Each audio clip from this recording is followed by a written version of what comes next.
Hello बच्चों, let's see the question. The question says, read the following comprehension carefully and answer the following questions. A colored salt with K2Cr2O7 and H2SO4 gives B, which have deep reddish orange vapor. With ammonium hydroxide and NH4Cl it gives G, having green PPT. Reddish brown orange vapour को NaOH में डाले तो C बनता है yellow solution, और water में डाले तो F बनता है. सिमिलरली G को हम फ्यूजन करें with sodium carbonate and KNO3 तो भी C बनता है. C के फर्स्ट पार्ट में AgNO3 डाले तो D के PPT बनते हैं, और सेकंड पार्ट में BaCl2 डाले तो E के PPT बनते हैं. If A plus MnO2 plus H2SO4 concentrated gives X greenish yellow gas, select the correct choice for X. Option A, it gives yellow PPT with AgNO3. B, it liberates I2 from Ki solution. C, it turns starch paper orange red. D, it turns Titan yellow solution red. तो हमें ये बताना है कि जो हमारे पास X A होगा उसकी रिएक्शन जब MnO2 और H2SO4 के साथ होगी, जो ग्रीनिश येलो गैस निकलेगी वो गैस जनरली इन चारों में से क्या करेगी.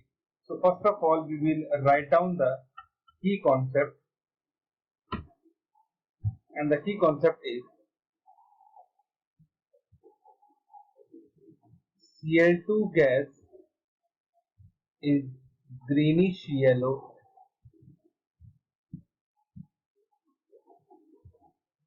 in nature. Second,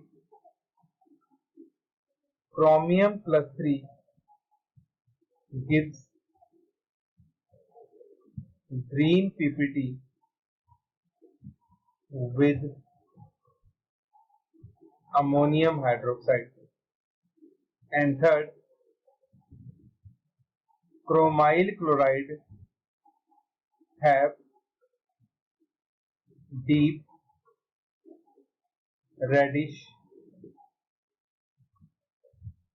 orange vapour. तो इस कॉन्सेप्ट को यूज करके हम इस क्वेश्चन को सॉल्व करेंगे. तो जैसा कि क्वेश्चन में लिखा गया है कि जो सॉल्ट A है वो ग्रीन PPT देता है, PPT with NH4OH.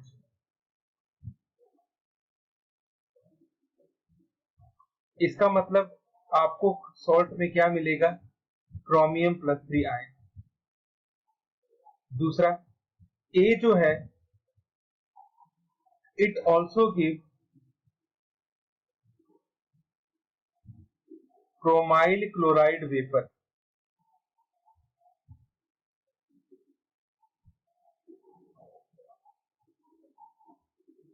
That means salt में आपको कौन सा मिलेगा, क्लोराइड आयन.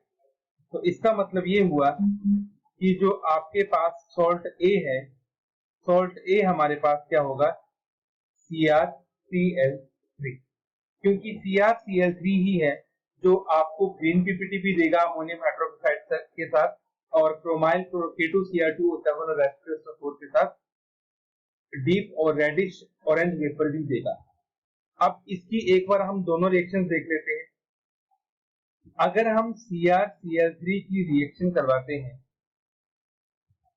अमोनियम हाइड्रोक्साइड के साथ तो हमें मिलता है क्रोमियम हाइड्रोक्साइड प्लस NH4Cl. इसके 3 मोल्स कर लें तो इसके भी 3 मोल्स मिल जाएंगे. अब ये कंपाउंड कैसा होता है, इसके ग्रीन PPT होते हैं, तो इसका मतलब आपको G मिल गया यहाँ से. सिमिलरली जो हमारे पास CrCl3 है इसकी रिएक्शन जब हम K2Cr2O7 प्लस H2SO4 के साथ करवाएंगे तो एक तो आपको मिलता है क्रोमाइल क्लोराइड CrO2Cl2 प्लस साथ में हमें मिलता है KHSO4 plus chromium bisulphate plus water. इसको बैलेंस कर लें तो इसके हमारे पास आ जाएंगे 4 मोल्स, इसके आ जाएंगे 3 मोल्स, इसके आ जाएंगे 18 मोल्स, KHSO4 इसके आ जाएंगे हमारे पास 6 मोल, इसके भी 6 मोल आ जाएंगे, इसके आ जाएंगे 4 मोल्स और वाटर के आ जाएंगे 9 मोल्स। अब ये जो हमारे पास ब्रोमाइल क्लोराइड बना, इसके होते हैं रेडिश ऑरेंज वेपर।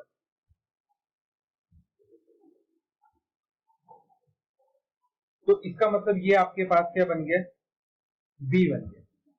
ठीक है, तो आपको जी भी मिल रहा है और बी भी मिल रहा है, इसका मतलब डेफिनेटली हमारे पास ए सॉल्ट क्या होगा, CrCl3 ही होगा। तो हम अब ये देखेंगे कि ये जो CrCl3 हमारे पास बना, इसकी रिएक्शन जब हम MnO2 और H2SO4 के साथ करवाएंगे तो हमें कौन सी ग्रीनिश येलो गैस मिलेगी। तो ग्रीनिश येलो गैस, जैसा कि मैंने आपको पहले ही बता दिया, क्लोरीन होती है।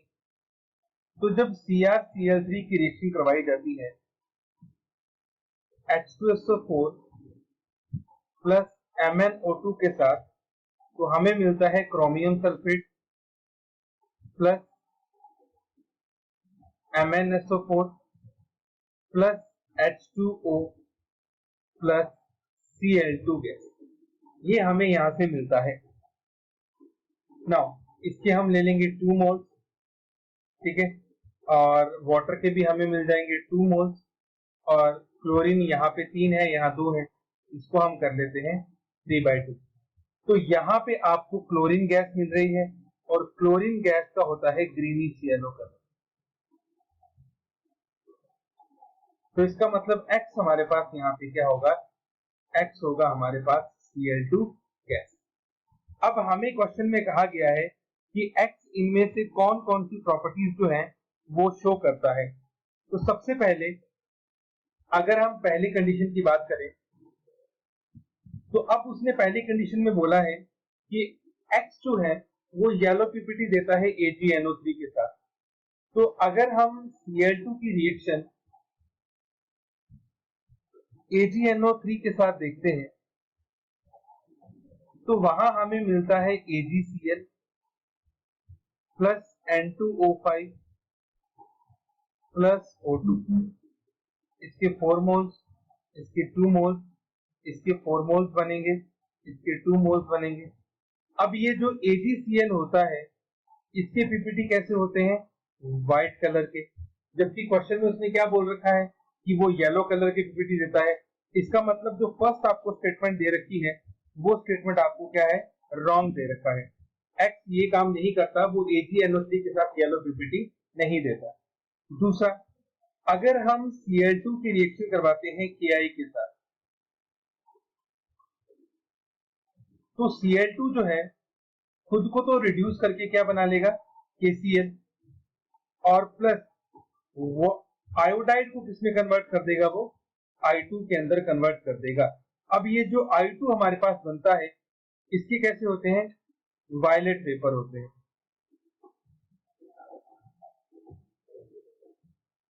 और यही उसने आपको स्टेटमेंट में लिखा भी हुआ है कि जो X होता है वो आयोडाइड को आयोडीन में कन्वर्ट कर देगा।